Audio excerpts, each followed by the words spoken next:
Welcome back to the United Stand. I'm Terry Flewers. I hope you're all very good this evening. Of course, hit like buttons. Make sure you share this content across social media. Quite a few things to talk about tonight, of course, as well as interacting with you in the live chat. The 10-year INEOS plan, 10 years to see whether or not their plan is going to work.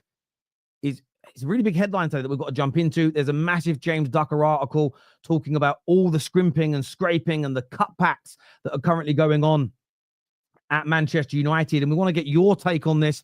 I'm going to give you my view as well. Plus, a summer raid for Sporting Lisbon. Some are excited by it, but some are also getting the same feeling maybe as they had when Ten Hag was buying his ex-players, when many of them didn't work out as well. So loads to jump into, loads of things to talk about as well tonight. And good evening to all of you that are coming through. I see a lot of people saying hello. Yes, nice. Well, thank you very much for welcoming me back on the United Stand. It was great to be on Tuesday and to talk all things Manchester United. If you don't know where I'm from, you can go check out my channel, The Football Terrace. Just search The Football Terrace on YouTube and you can find it. Go and give a sub over there. We cover the traditional top six in the Premier League. So Man United, City, Tottenham have to be in there, of course, Chelsea and Arsenal and all that game. But I wanted to start with the situation, the James Ducker article today that came out, because that article for me, I'm very balanced when it comes to INEOS, but reading some of the cost-cutting measurements that we're going through was a genuine worry for me. Genuine worry for me. Because, one, it's going to create more toxicity between us, the fans, and the football club, and the media are going to absolutely jump on this. There's another part of me that thinks, well, hang on, why don't we ever see this level of scrutiny into the way that every other ownership runs their football clubs as well? Are we doing things that are atypical, or are these practices relatively normal across football clubs? Now, I come from a banking background, and the way that Man United are sort of not allowing any expenditure for Barada over 25,000, the way they're reducing the portions of food in the cafeteria, as an example. I saw all this for many years working in the banking industry. Whether it was a good or a bad year, there was always cutbacks being made, people making savings. And those companies are thriving.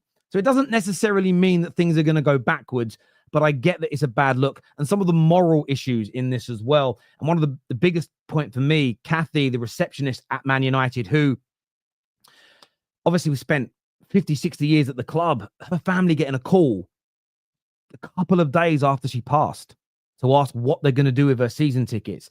These, for me, are just massive own goals, a terrible look for the football club, and something that I don't want to see. I personally don't want to see. We've got to be better in that regard. Yes, you need to be ruthless as business people sometimes, but there are also moments where I think you need to be tender and you need to treat the football club like a family. You need, especially someone who was so integral, like Kathy was, to Manchester United Football Club. But yes, and something, if you haven't read through it, you want to go and read the article. It's on the Telegraph now with James Ducker, but big cost-cutting measures. I want to go through some of them with you here as well. I want to go through some of these here. It says here that this is the one that got to me.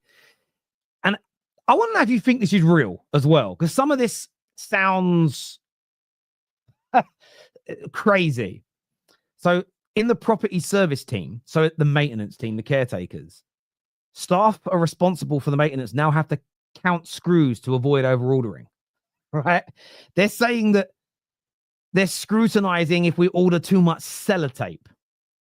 Now, I know that Brailsford and I know that INEOS are renowned for like their cost-cutting measures, but is that going too far in your opinion? Or maybe you do this in your workplace and you think it's absolutely normal. We obviously know about taking away the steward bonuses as an example. 200 jobs have been cut and another 175 of them are at risk. None of us agree with overall with the redundancies. Some positions you might look at them and say, actually, are they needed? Do they make the club money? Do they progress you? But we're now looking at another 175. It isn't sitting right with Man United fans. This is one of my favorites. Postage restrictions. So I was reading this earlier.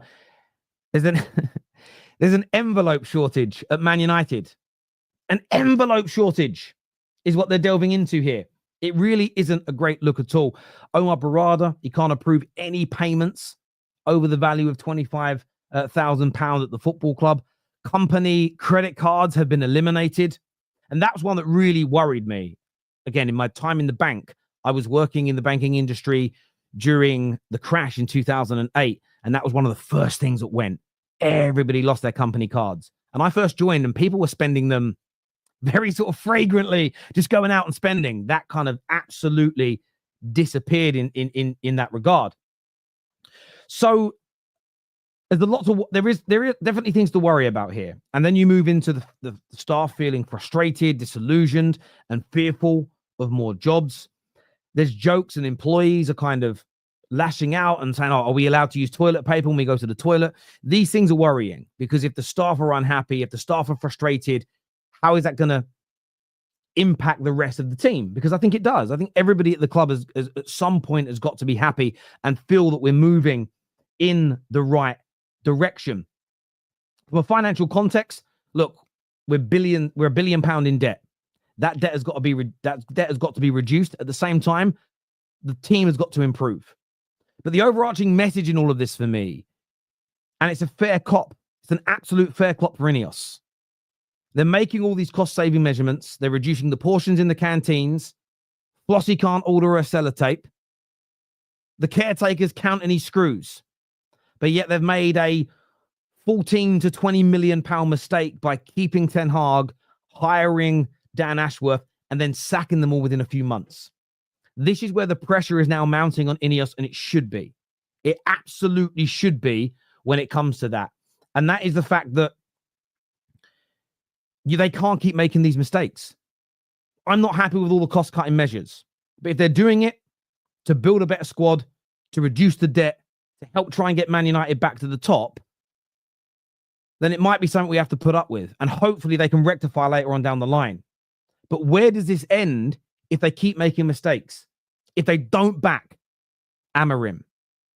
If they have a poor summer transfer window? If we don't sign the quality that's needed?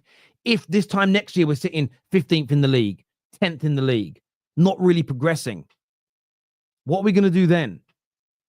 All the goodwill may already have been used up for a lot of people. It could be absolutely non-existent by that point. Some of your comments coming in here. Jason Chats Football says, Terry the legend on the United stand. Congratulations, Terry. Oh, thank you very much, Jason. I really, really do appreciate that. And for you guys letting me on your platform, because you're the most, I'm sure Mark would agree with me. You, the viewers, are the most important part. So thank you very much indeed. If I pronounce anyone's names wrong or I struggle with them, I am dyslexic. I really do struggle. So if I do, I apologize. It's no disrespect intended. Ahmed here says, welcome back, Terry. Love the last session with Mark and look forward to this season in a purely United setup. I'm not going to lie. I love my platform. I love the Football Terrace. It's great. But it is nice to just sit here and talk Manchester United. I'm not going to lie. I have really, really missed it. I have. DV says, Goldbridge looking good today for a change. I appreciate it. I appreciate the compliment. I really do. Pitchside Shorts says, great to see you here, Terry. I follow your channel and love seeing you as a guest commentator on one of my favorite channels. Keep it up. Thank you, Pitchside Shorts. Random guy here, one of the members. He's been a member for 7 months. So big up yourself there for being a member for 7 months. Says, do you think the intention of INEOS are good? It's a great question. Absolutely brilliant question. So my brother reached out to me today because my brother's a Leyton Orient fan. So he's got no dog in the fight. There's no banter. And he said, do you think that INEOS are asset stripping? Now, asset stripping essentially looks a little bit different to this normally, but venture capitalists go into a business that's struggling, failing, in trouble. They sell off all of the profitable elements or the valuable elements, land or departments of the business that are doing well, and then essentially crash the rest of it down. So I don't necessarily think that this is asset stripping in that sense. My gut feeling tells me they have good intentions. I don't think this is about robbing the club of money. I don't think this is about purely lining their own pockets. And the reason I say that is this. I don't see how, if they end up owning 100% of the club, I don't see how they can ever make their investment back if Man United get worse and worse and worse and worse. We would have to get better, in my opinion. We would have to grow in the league, create better revenues, increase the income over a considerable period of time to make a substantial profit. It's different for the Glazers, random guys. Different for the Glazers because they bought us for nothing. They borrowed money from a bank that they secured against the club. They bought the club, and then the club has paid the debt. So essentially, the Glazers bought us for £0 of their own money. So they could afford to sell us for £1 billion, and they're still making £1 billion profit. For INEOS, they say their aim is to eventually own the whole football club. There's no set process around seeing that at this particular moment, or often those things are often under NDA, so you can't see them anyway. So are they here to make money in the long term?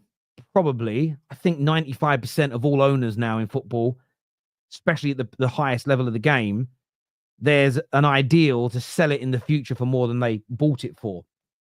But I don't see how they can make a profit from us if we don't become a successful football team again. If they don't build us or help us to build a brand new 100,000-seater stadium, if we don't get back to the Champions League and winning, I can't see how our value grows quickly enough for them to make huge amounts of money. Plus, there is a drag-along. And if you're not familiar with what a drag-along clause is, they own 28, 29% now, but there's a drag-along clause, which essentially means if tomorrow the Qataris bid 5, 6, 7 billion and the Glazers want to accept it, INEOS can do nothing about it. They have to sell their shares as well. So they could theoretically lose out in that regard. But yeah, look, I know a lot of people don't like INEOS, and I understand that the challenges against them. I don't like a lot of their actions. I'm not a fan of the volume now of redundancies. I understood the initial ones. They spoke about people that were doing jobs in the club that weren't necessarily needed, weren't making the club any money, were losing the club money. I understand that sometimes in life and in business, there is the necessity to make people redundant. That's now going to another level. My response has always been this. I'm not a hypocrite with these things either. So I'm not going to kind of take this moral stance that this is not the club. Some people will take a moral stance, which makes you wonder, well, how can you continue to celebrate? How can you celebrate that win? How come just celebrating that trophy if everything about the club you find disgusting? I'm not going to be a hypocrite on this. There's nothing that's been done that's going to make me walk away from the football club. So at the same time, I'm not going to condemn it to the nth degree because I find that to be a little bit hypocritical. You know, it's like I'm not going to promote being a vegan whilst working in a butcher's. It's kind of how I see it. But I am definitely open-minded. There is definitely some cynicism within me, and they've made some massive mistakes. This summer from INEOS has to be as close to perfect as it possibly can be. We need to see massive improvements in the first team. Plus, there's other areas of the club that concern me too, the way the women's team is being treated. That needs to be addressed with a matter of urgency, in my personal opinion. Thank you to Mike GBA, who is gifted a membership to one of you. Gifted one membership. So one of you is now a member because of him. So thank Mike GBA. Emily here says, cost cutting and making things more cost efficient are two different things. How is saving 6,500 on a bus trip going to help when we've wasted millions between Ashworth and Ten Hag? Emily, that is an amazing question. I'm going to answer it initially with a question back to you and everyone watching. What leniency do you give INEOS for mistakes?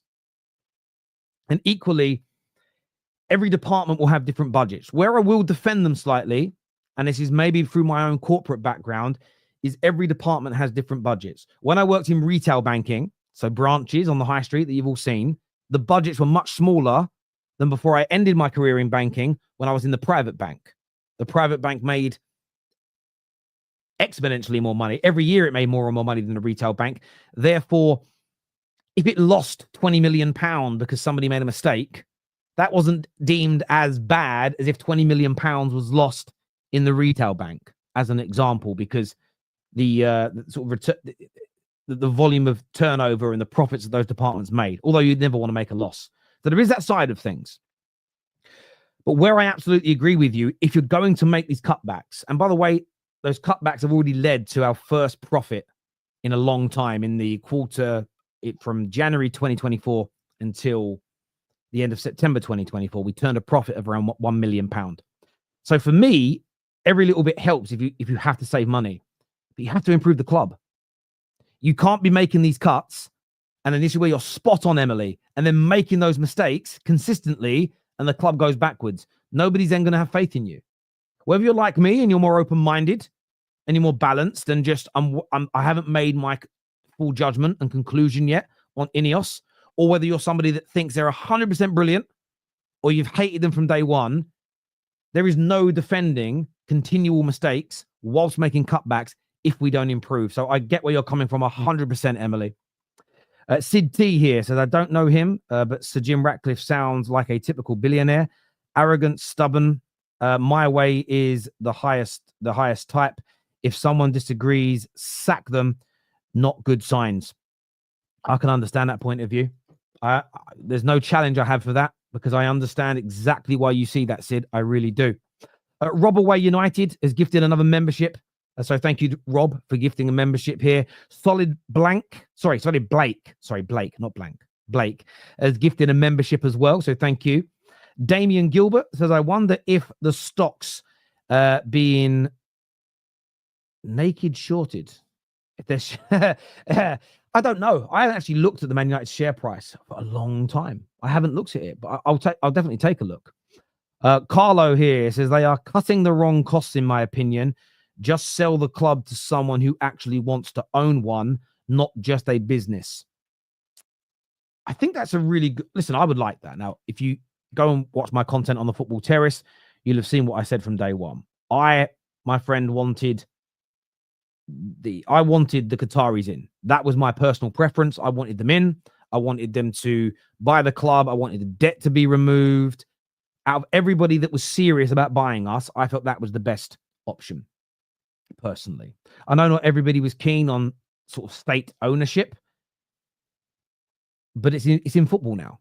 And whether it be World Cups, whether it be sponsorships, you know, there's 101 different products that you probably use day to day that's heavily invested in by Saudi, Abu Dhabi, by the Qataris.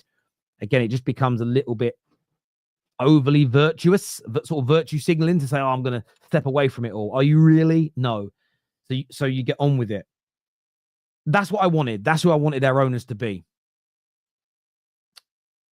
It didn't happen. The one thing about what you're saying, sell it to someone who wants to buy it, who's willing to pay £6 to £7 billion to buy it? That's the big question. And we are going to get on in a moment and talk about the sporting situation, but it's a really great segue into how do we get the owners out? Whether you like INEOS or not, let's just be objective here. How do we get them out? Now, I know Mark's working very closely at the moment, based on his tweets, really. I haven't spoken to him much about this, but with the 1958 group, the protests that are up and coming to help try and force the full sale of the club. And of course, there's so many components to that. The ticket prices going up, the redundancies, the way staff are being treated, what we're doing on the field of play.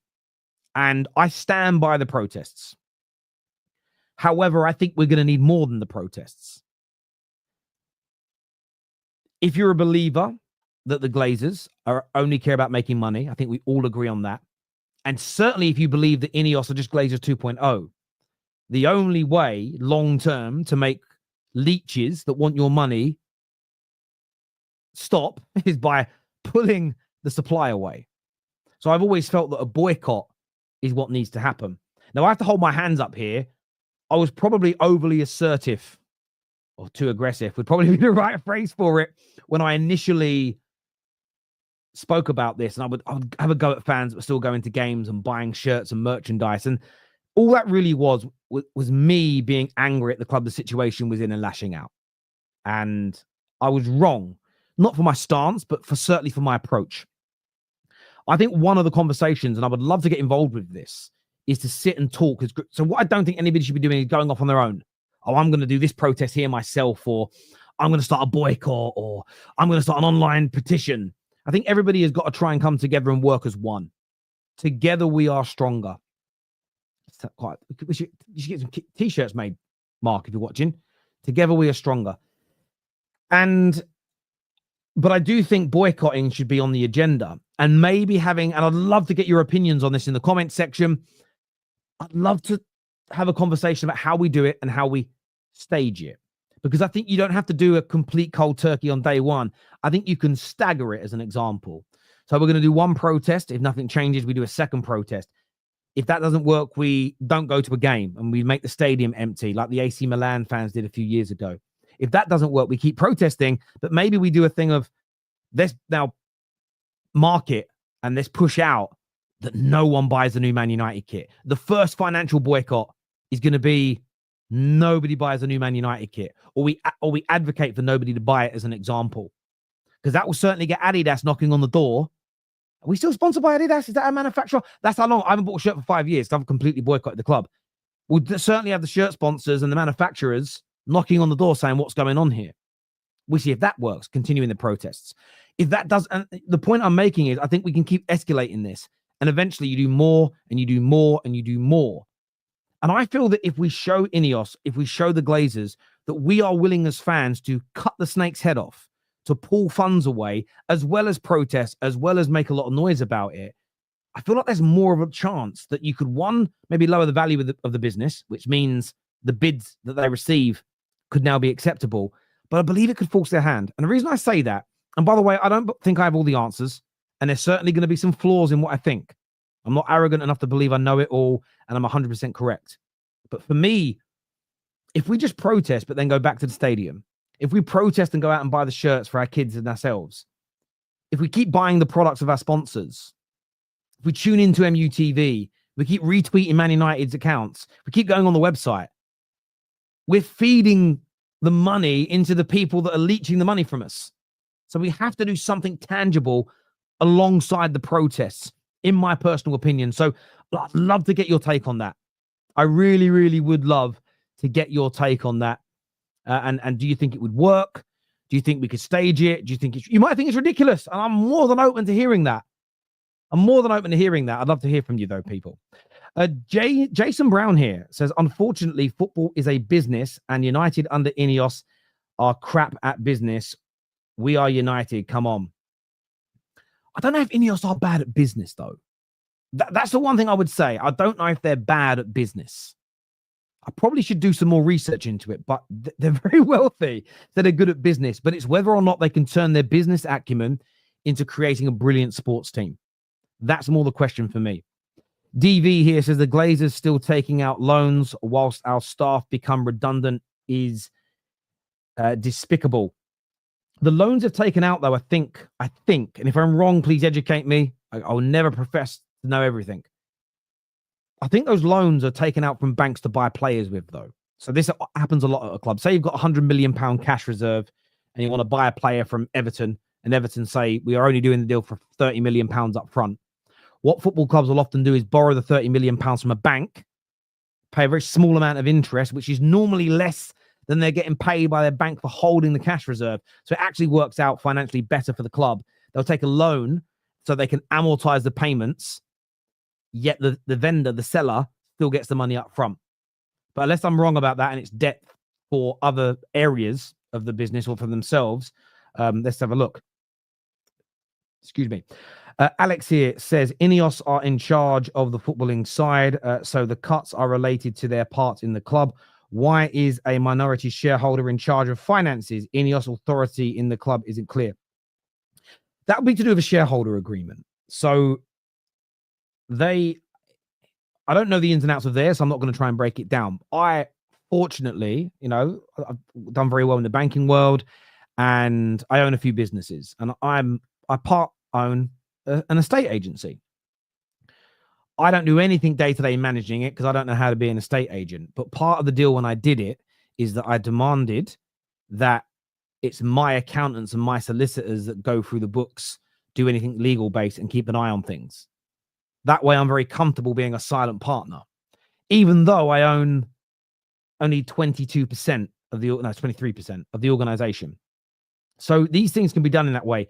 INEOS may have said, look, we're willing to pay this amount of money in, but what we want is control over these departments, and we want control over making X, Y, and Z decisions. Equally, though, Alex, to delve into your point a little bit more, is the Glazers still have an oversight of a lot of the big decisions being made at the football club as well. So they're not completely out of the operating side of things.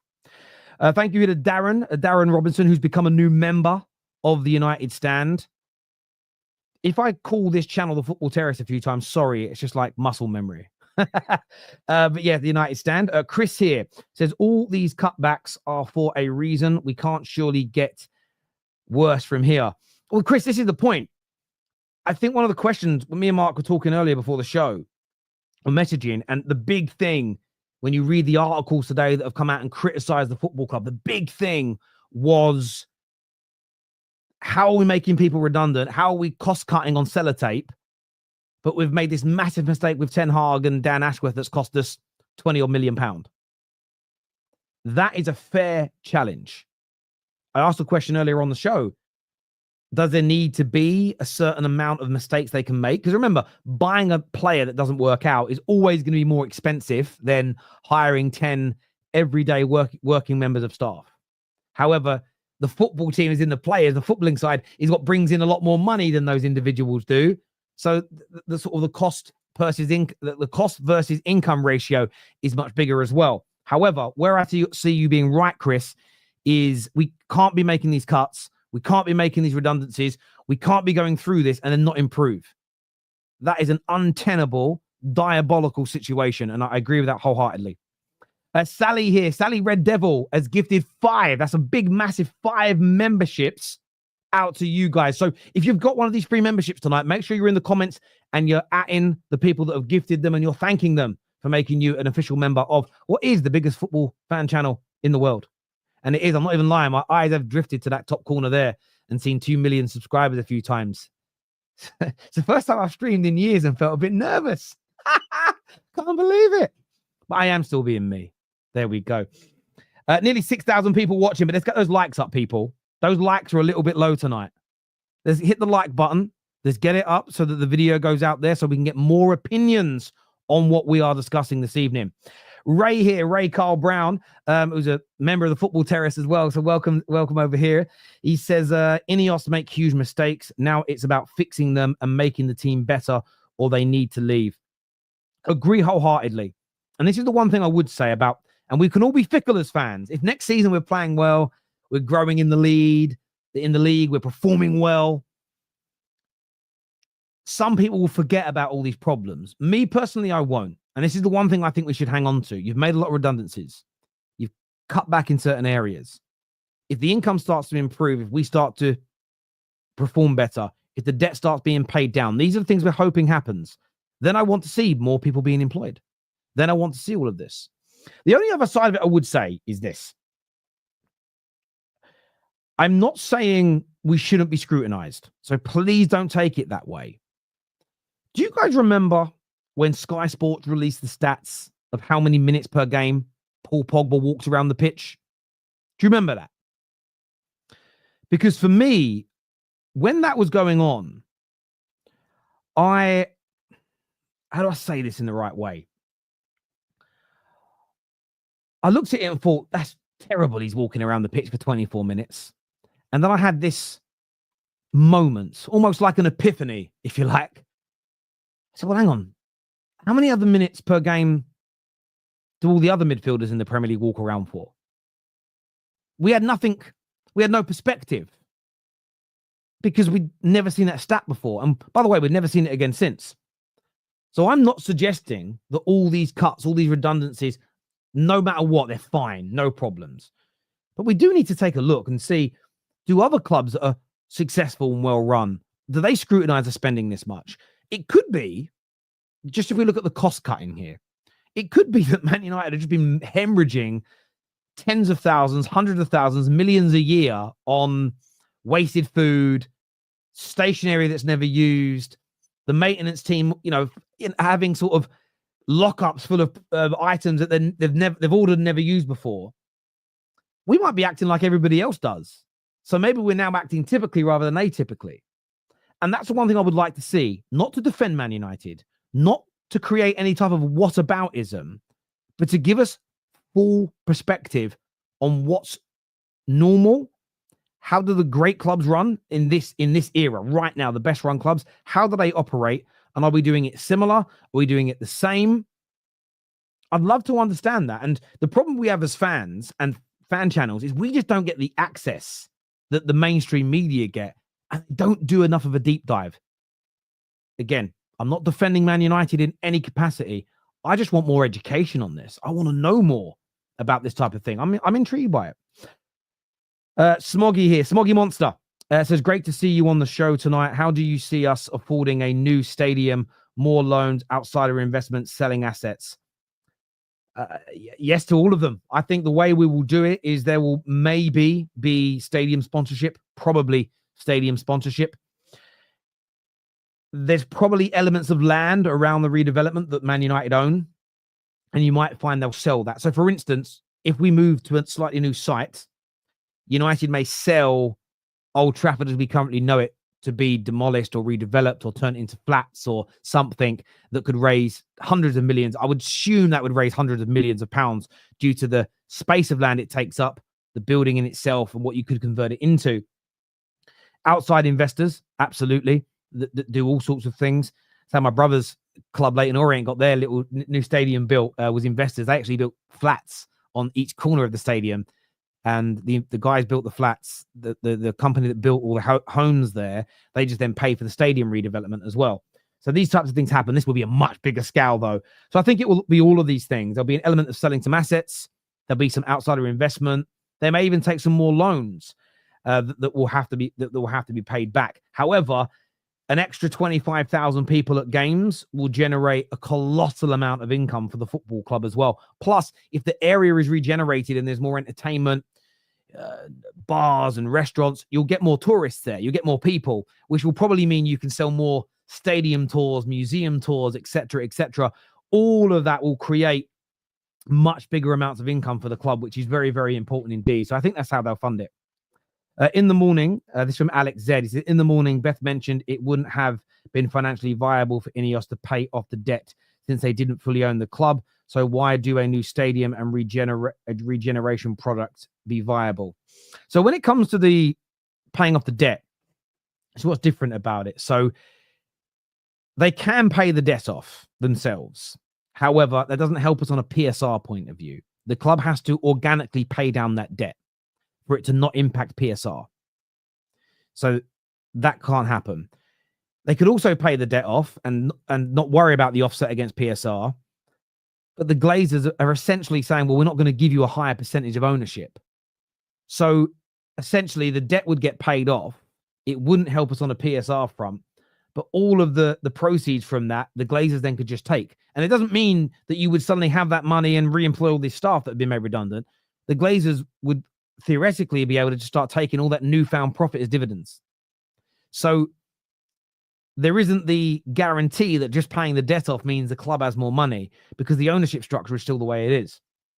However, building the new stadium, this is, if we're going to look at this from a positive outset, if we're going to look at this from a reason of why could this work, if the new stadium is built, that may then increase the value of the club further. So if we've got a 100,000 seat stadium in a new regenerated area of Manchester, or Old Trafford, which the area is called, the value of the club is likely to rise, especially if we're performing off the pitch. What you then may find is INEOS may then go, right, now we now think it's valued at the £6.5–7 billion you want, and make that offer. You may find a completely separate investor comes in and says, we will now buy it for that money. We may get all we want as fans, where they say, there's 7, there's 8, there's £9 billion we're buying the club. INEOS get their money back and some profit, and hopefully the club's been improving. The Glazers unfortunately get what they want, but at the end we get the club owned, debt-free, etc. So that's me looking at it from a pure positive outside point of view. There is another article tonight though as well, Alex. It says it might take 10 years, 10 whole years, 10 whole massive years to see whether this whole INEOS project was worthwhile or not. I think that's a little bit of a stretch. I think we can start seeing the improvements on that a lot quicker, a lot sooner, in my humble opinion.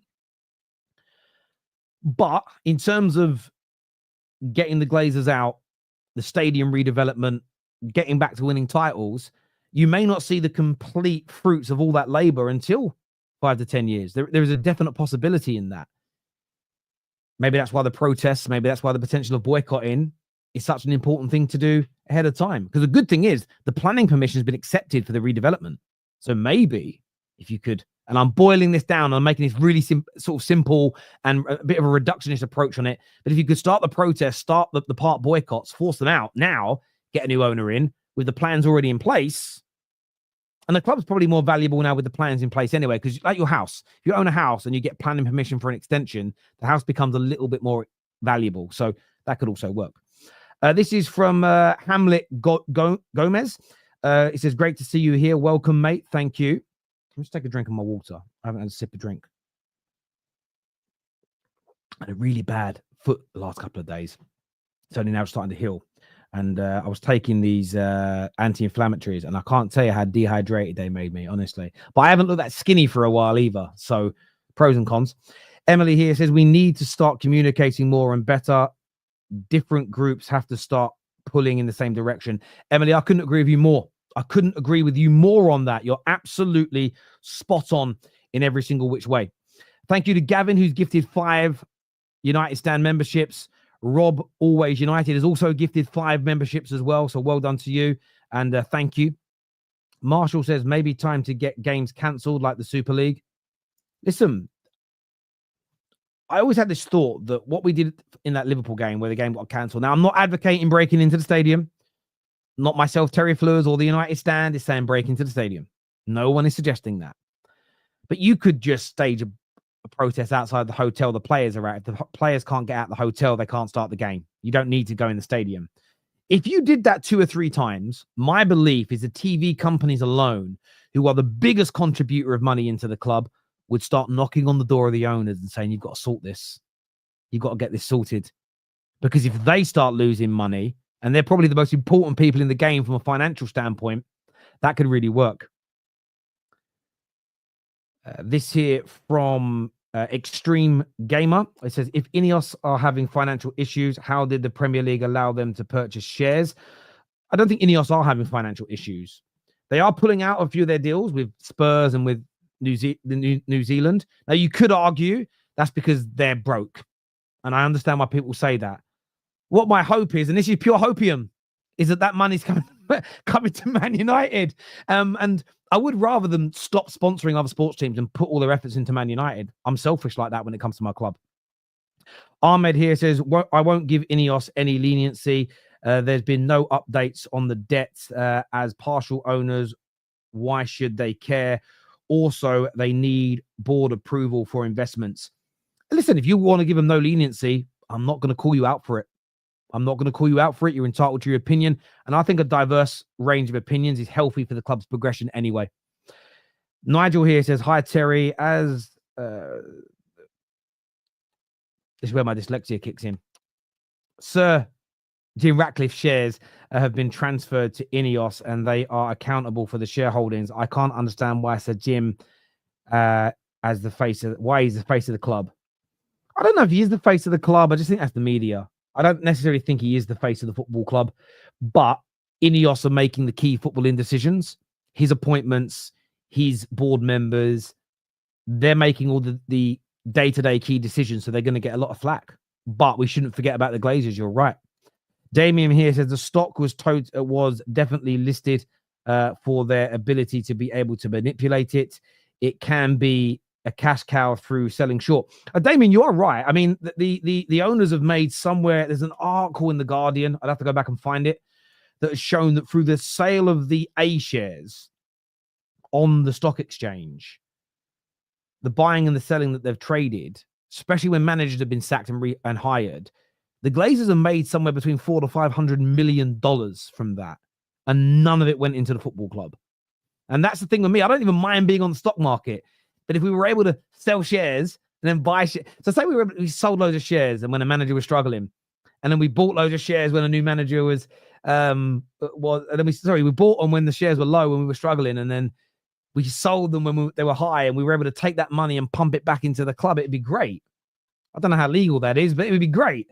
But the fact that the Glazers are the only ones who make money from it is crazy. I don't think Florentino Perez is counting screws. Carlo, listen, I hear you. I don't think he is as the president, but I would just love to listen. I wouldn't be surprised though if the Spanish clubs are counting screws. Those guys have been sailing close to the sun financially for a long time, but I'd just like to understand it. Again, not to defend United, but to have a deeper understanding of what's going on. Alex here says, I support LA Galaxy. In 2003, we boycotted and the front desk was completely redone. 2024, we won the league. It starts with us. Look, I think there's something in boycotting, but I think you have to do it in the right. I think you've got to do it in the right way. There's no doubt about that for me. Moving on slightly from this talk about the club and, what we could do to change it. In terms of the summer, let's talk about a bit of a raid. Let's talk about a little bit of a raid for some of the Sporting Lisbon players. Of course, we've been linked to Victor Gyökeres. That's been played down slightly. I kind of like it's been played down. I think he's there. There's young, I think it's pronounced Kenda. Young Kenda, the young 17, 18-year-old attacker. There's a central midfield player that we're also linked to as well. So there's a number of players that United are looking at and potentially looking to raid away from Sporting Lisbon. I'd love to get your gut feeling on that. Just your gut feeling. And I asked the question in that way because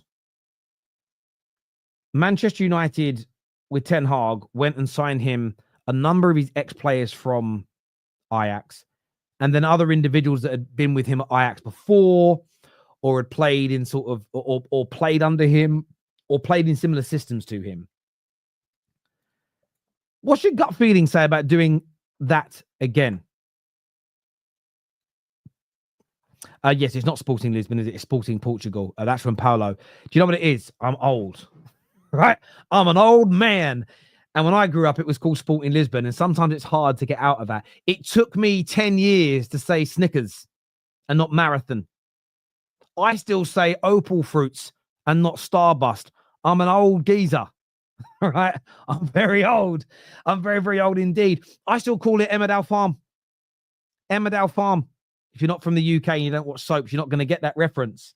But there we go. But yeah, my gut feeling is Gonbridge. Yeah, what do you guys think? What do you think about going to Sporting and taking 2 or 3 of their players? When Ten Hag did it, the general thought was bad talent ID, can't think outside the box, doesn't really know what he's doing. And most of those signings, or a lot of those signings, didn't work for us.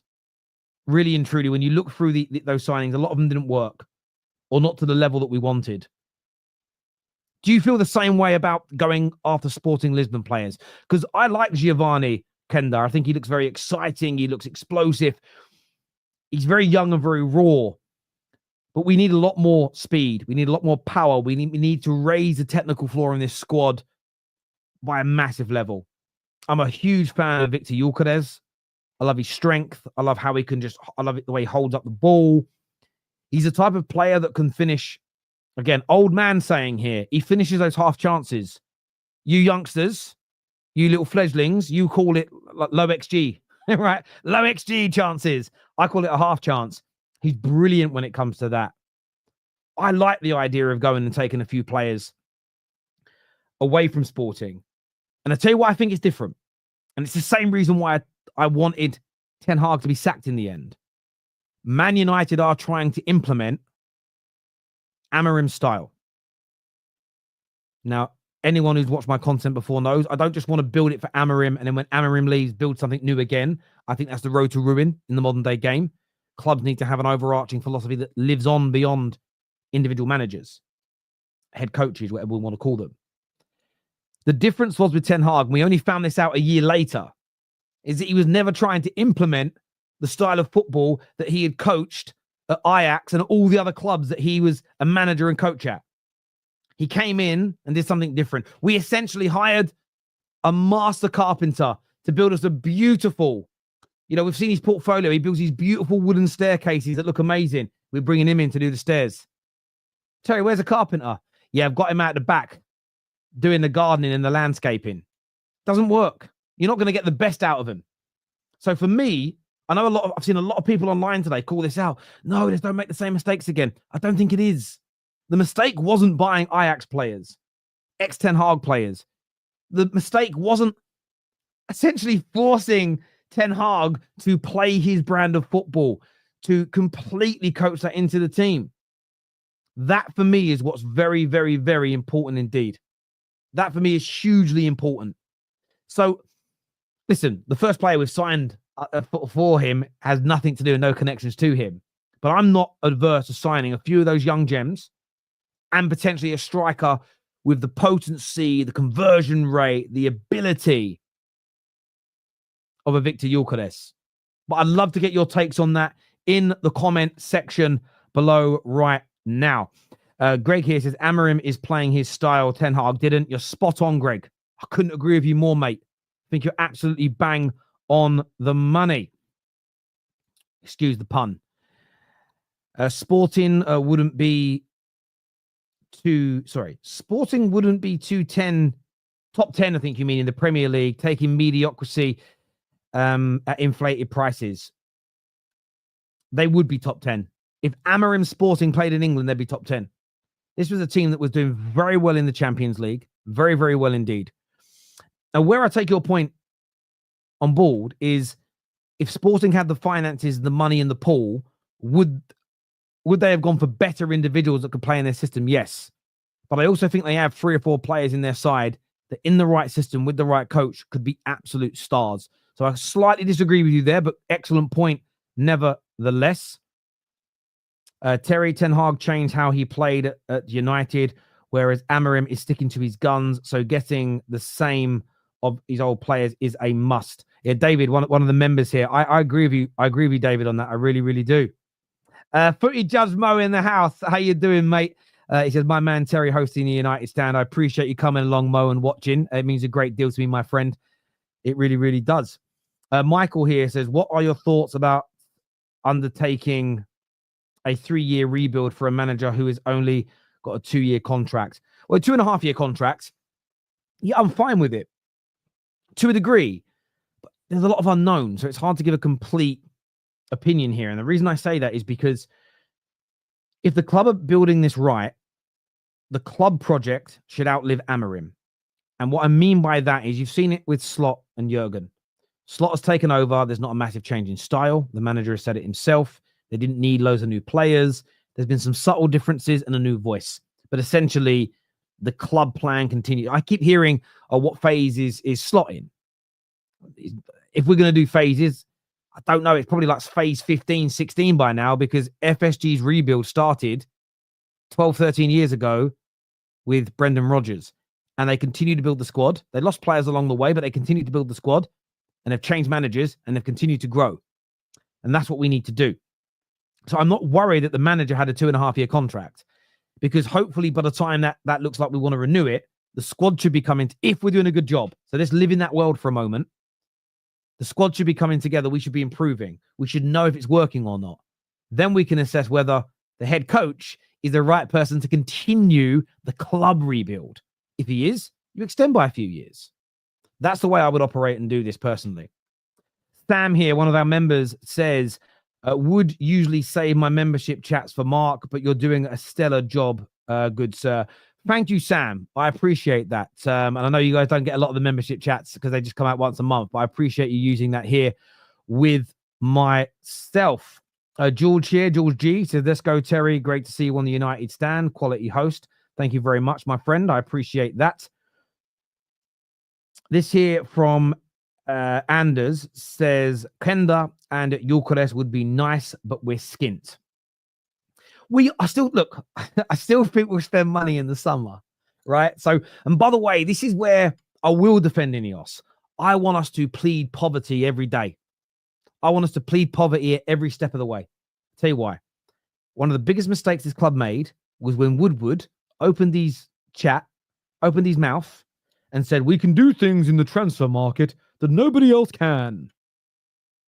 Everybody whacked 20, 30% on the transfer fees for the next decade. That's the biggest reason we're in this financial hole outside of the debt that we owe, right? So I want us to plead poverty. I don't believe in this notion of, it's not my money, I don't care, just spend it. I mean this with the utmost respect to anyone who believes in that. It's one of the craziest things a fan can say. Because if by chance, not by chance, if, for instance, you overspend by £10 million on every transfer and you undersell by £10 million on every transfer, doesn't matter, it ain't my money. In one summer, you could literally cost yourself you could burn £100 million. So yes, I think I still think we'll end up spending between 150 and 200 million pounds this summer on players personally. Leon Cox here says, I think be the same as the Premier League, different to Portugal. Yeah, I agree, but I've seen these players deliver in the Champions League, and that's a good barometer personally. Josh is here, Josh Waring. You've been a member here 70 months, Josh. That's absolute legendary stuff, mate. He says, big up, Terry. Such a balanced and logical perspective on our club situation. Everyone smash the like button. I appreciate that. And yeah, get those likes up for us, people. It's really important to the, and he said to the terrace, to the United stand. It really, really is. Let's have a little look at some more of your comments. Rego here says, anyway, the league can force a SAL. The league should force a SAL.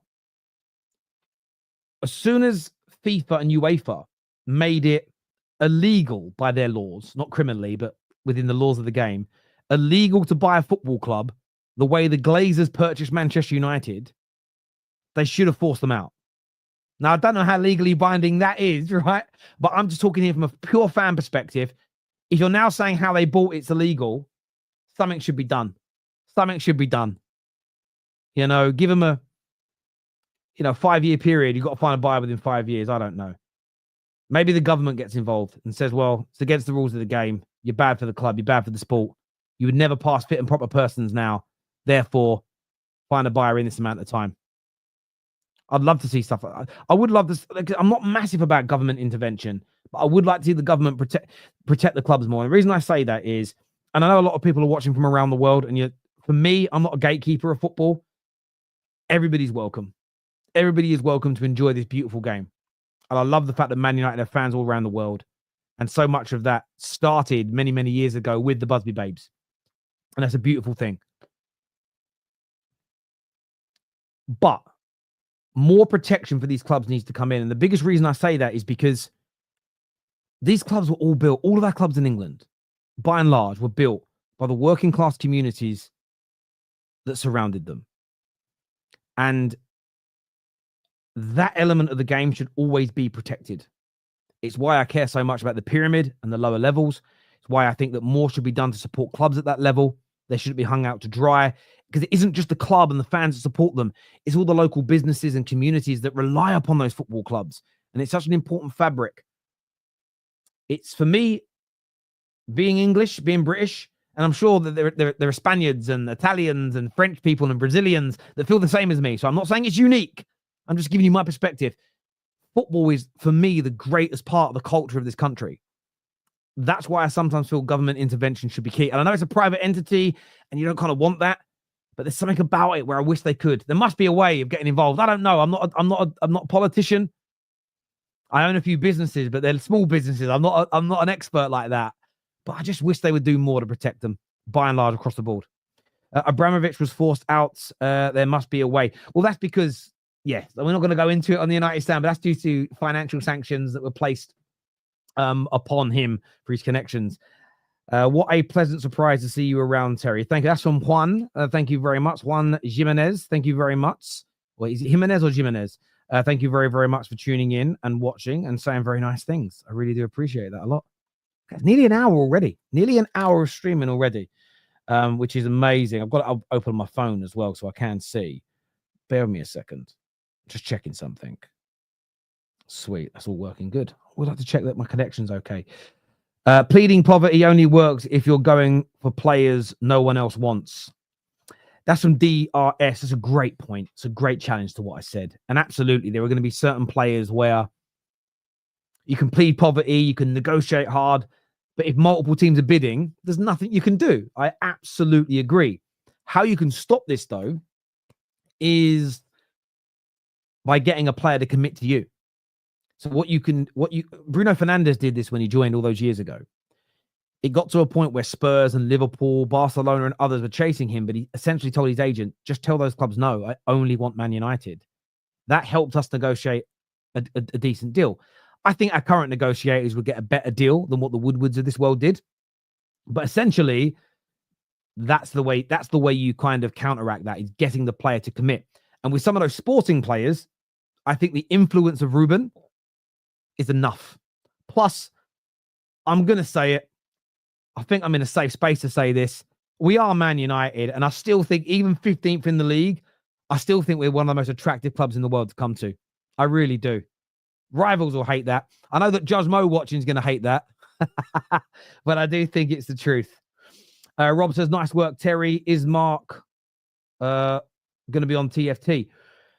Maybe we could. Yeah, maybe we could do a show over there. We spoke and arranged to do the show on Tuesday, and then he sort of in the show shocked me and said we'd like to host one. Couldn't believe it. I'm not going to lie, I was a little bit taken aback. Like, I've done this for a long time. Obviously, I was on the United stand many years ago and things like that. But yeah, I was a little taken aback and shocked. This is one of the, the biggest fan channel out there, one of the biggest football platforms in the world. So to be asked to host a show was just amazing. But yeah, more so, and I want to start doing a bit more collaborations with some other people, and we've got some stuff in the pipeline that we're working on. And yeah, it's amazing to be here. So thank you very much for the compliments. I really appreciate that. I really do. This is from Ramazan, who says, I don't know, maybe something revolving around the firing and laying off, ruining people's lives, and thus potentially hurting the economy. About the government getting involved. Yes, look, the thing is that companies are allowed to make people redundant as long as they're following the law. If the government gets involved every time that happens, you can't set that precedent just for a football club. But I think you could maybe where you could be looking at this is you make special exceptions for sporting events, for big sporting for sports companies and clubs like Manchester United and across the board, because of the impact they have socially and economically as well. So yeah, look, there's something probably in that.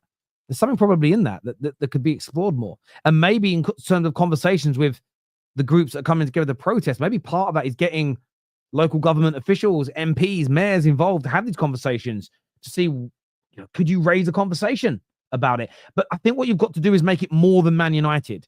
I think you've got to make it football or sporting wide. They're never going to change the law for Man United, in my opinion. This is from Taker. Taker says, what is your opinion on the tactics? I feel the team has already showed some promising patterns that were in Amorim's sporting team. Attacks got them in the final third, just sloppy play. Taker, I think you make a great point. So Mark and I spoke on Tuesday about, do United need a striker or not? I concur with Mark that buying a striker, scoring more goals doesn't fix Man United. We need more defenders. We need a better midfield. We need a lot more creativity. I've felt in a number of the games that we have drawn or lost under Amorim, if our attackers were converting their chances, if you actually look, 8% conversion rate of our chances this season. Only Southampton are worse in the league. If we were at a respectable level, we'd have probably picked up 9 more points under Amorim. I'll actually look where we would be. What would 9 points do to us in the league? And this is significant. 9 more points for Man United now would put us on 39 points. So we'd be where Villa and Fulham are. And if that was where we sat right now, by the way, that would only be 5 points off the top 4, right? So 90% of this pressure wouldn't be here. I actually think half these articles about how the club's being run also wouldn't be published. This is where I would say to Man United fans, I'm not saying don't challenge, but be mindful of the narrative.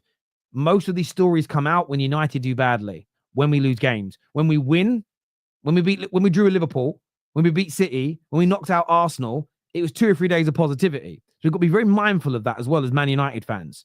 Not always to be dragged in with all of these stories and points about the manager, the players not liking him, counting screws, etc. He just needs more of his own players. If Amorim adapted now to the squad and made the same mistakes that the previous 2 or 3 managers made by yielding on their principles, yielding on their standards, and just giving in to the players, we'd improve in the short term.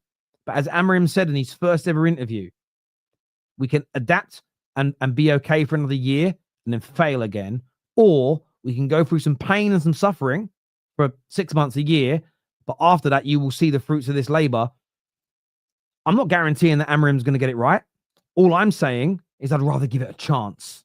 I'd rather give it a chance than not. And Cyber Spider here says, I've been INEOS out since day one. Why? Because they kept the Glazers here, enemy of the club. One shouldn't fear a competent enemy, but an incompetent ally. I like that saying. And I understand that point of view. I know why people think it. It holds water in these conversations. It does. So I understand where you're coming from. The government forced the sale of Chelsea. Very different circumstance, though. Very, very, very, very different circumstance indeed. It really, really is. It really is indeed. 10 years, forget it. There will be no fans left by them. Well, I'll still be here in 10 years, I'm sure. I've forced all my children into supporting Man United as well, so they'll still be here. So, yeah, there will be. There will be. Michael says, pointless going back. We need to try this under Amorim. Look, I wouldn't even say it's pointless. It holds water to do. There is. Keep trying what we did before, and sometime you're going to get it right. There's some logic to that. There's also the saying of trying the same thing over and over again and expecting different results is insanity. That holds water. The problem with a lot of these conversations is that too many people want to convince you that they are 100% right all the time on everything, and none of us are.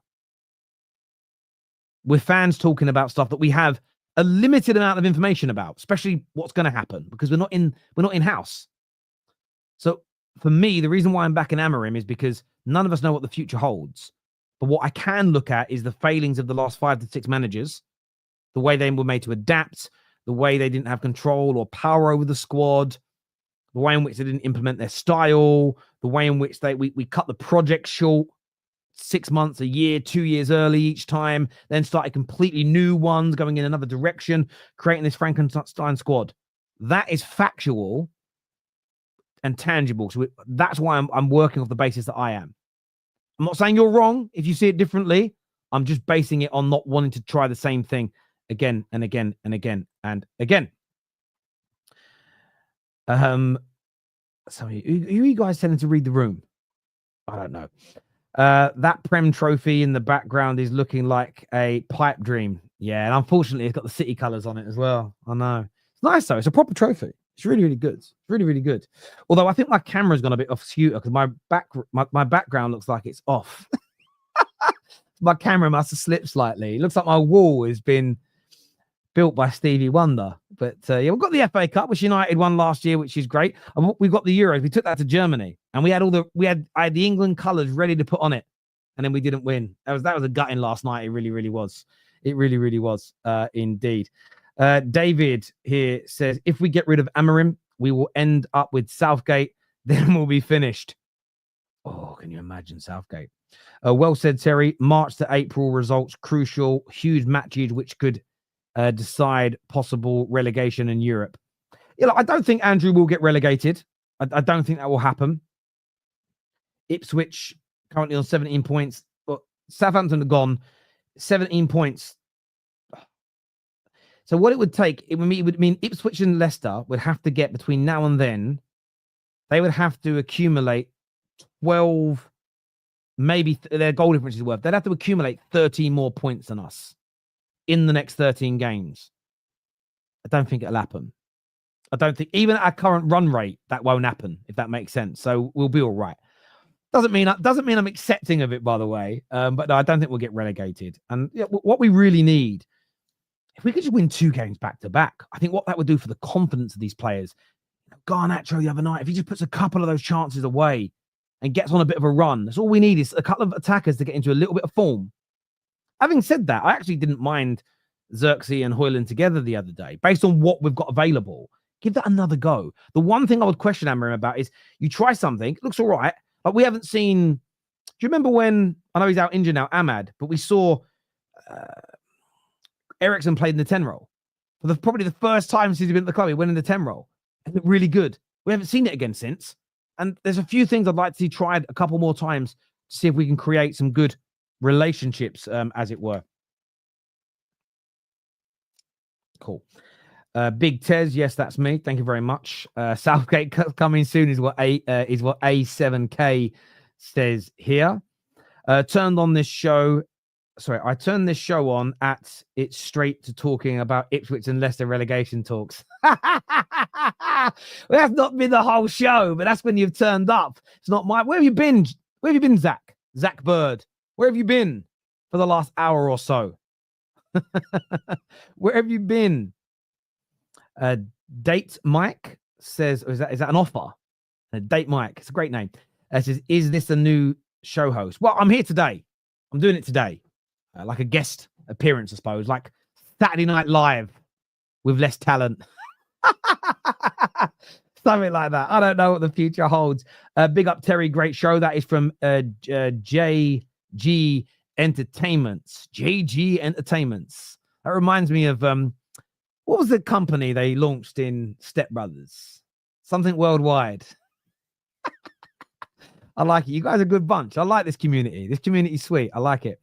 I don't care British laws, but do you think the government could get involved since it's a non-British owner? No, because there's no law against non-British nationals owning companies in the UK.